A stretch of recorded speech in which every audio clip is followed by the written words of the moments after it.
Question à Jean-Marie Petit-Clair. Un grand merci pour tout ce que vous faites. Quelle attitude tenir face à un jeune qui casse tout ce qui est mis en place avec lui, logement, formation, travail? Il faudrait d'abord remercier mes équipes, parce que je crois que ce que je fais, c'est grâce à toutes ces équipes qui travaillent avec moi. Il est facile de se mettre sur le devant de la scène, mais le travail d'accompagnement de ces adolescents, c'est un travail d'équipe. Que faire par rapport à celui qui casse tout? Vous savez, j'aime souvent dire que dans une famille, l'enfant qui casse ses propres jouets va moins bien que l'enfant qui casse les jouets de l'autre.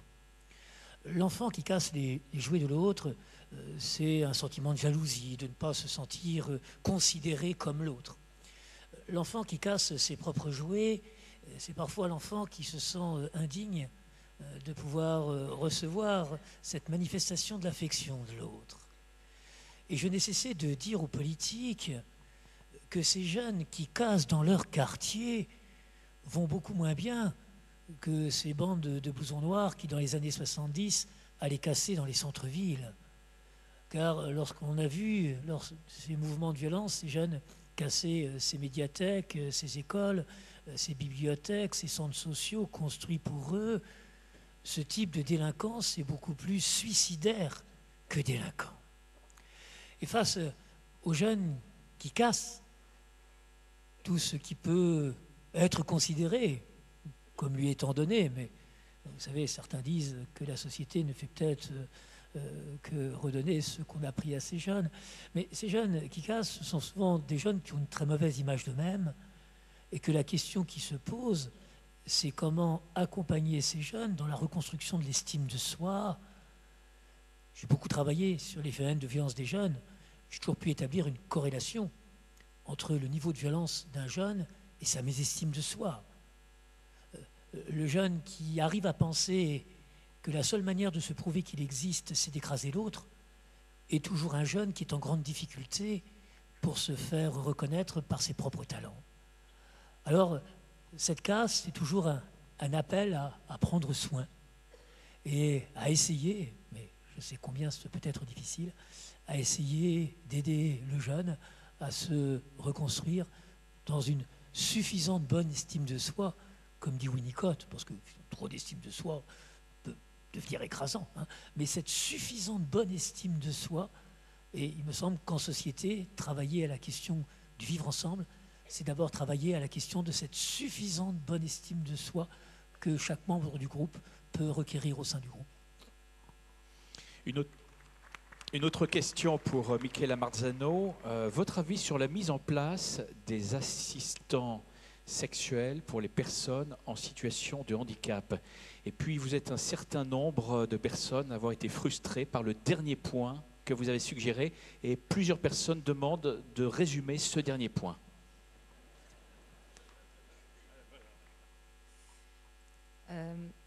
Non, je ne peux pas. Alors, je vous explique. C'est pas que je ne veux pas. Je ne peux pas résumer, surtout parce que là, je suis sortie un peu. Vous savez, alors là, voilà, ça fait partie de mes limites. Quand je commence, j'ai besoin de suivre un fil logique. Et si j'en sors et j'essaie de les récupérer comme ça, je vais banaliser. Donc après, je vais m'en vouloir énormément. Donc, en revanche, ça concernait effectivement la question de la généalogie de la confiance et donc dans les rapports entre les parents et les enfants. Moi, je peux vous dire, alors c'est un peu honteux de vous dire comme ça, j'ai traité cette question dans mon dernier livre. Alors, c'est pas terrible de le dire comme ça, mais alors, la première question, qu'est-ce que je pense de l'assistance sexuelle? Alors, ça, c'est une colle. Je crois qu'hier, dans les films, il y avait quelqu'un qui disait c'est une colle comme question. Le problème, c'est de voir qu'est-ce qu'on entend par ça. Parce que le problème, c'est qu'il y a beaucoup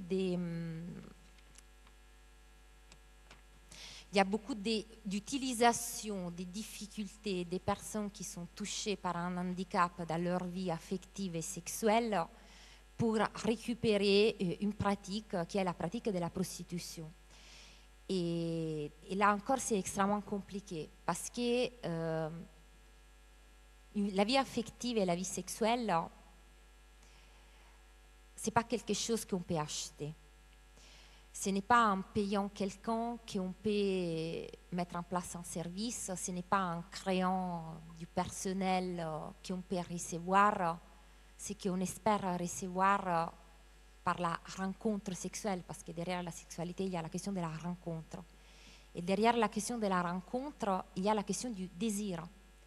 Et derrière la question du désir, il y a la question, là encore, de la faille, mais là c'est la faille que chacun de nous a, parce que c'est à partir de cette faille-là, c'est-à-dire du fait que nous ne sommes pas tout et que nous n'avons pas tout, et que nous avons besoin d'aller vers l'autre, que nous allons à sa rencontre, tout en sachant que, par définition, l'autre n'étant pas juste un objet, on ne peut pas construire la rencontre sexuelle ou la relation sexuelle comme un rapport de consommation. Je ne prends pas l'autre pour aller boucher les trous que j'ai à l'intérieur de moi.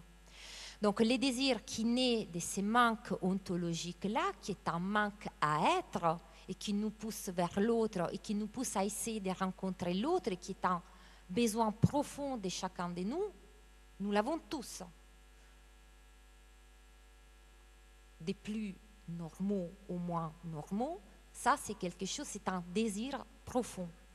Mais ces désirs profonds-là ne peuvent pas être comblés juste par une assistance. On ne peut pas former des gens pour combler ces désirs-là.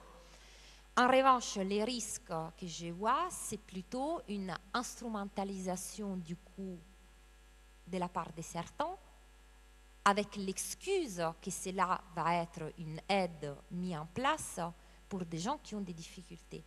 Et ça me pose un problème. Parce que même si il peut y avoir rencontre sexuelle sans amour, alors je ne dis pas qu'il doit y avoir toujours un lien entre amour et sexualité, en dépit de tout, je crois que dans la sexualité, il y a toujours cette question du désir, il y a toujours cette rencontre, et la rencontre, on ne peut pas la cadrer, on ne peut pas la construire, on ne peut pas la baliser. La rencontre est quelque chose qui arrive, et si après, il y a aussi les côtés de sexualité, c'est quelque chose de tout à fait bienvenu, mais on ne peut pas baliser cela en disant qu'il va y avoir deux personnes ou des femmes qui vont se transformer, pardonnez-moi l'expression, mais en sex toys pour assouvir des besoins, parce que du coup on rentre dans les domaines du besoin, mais qui n'est pas les domaines du désir. Et je crois que là, c'est un vrai problème qu'on a aujourd'hui dans notre société, l'effet de confondre les besoins avec les désirs n'étant pas quelque chose que l'on peut satisfaire juste en prenant quelqu'un et en les plaçant à l'intérieur de soi.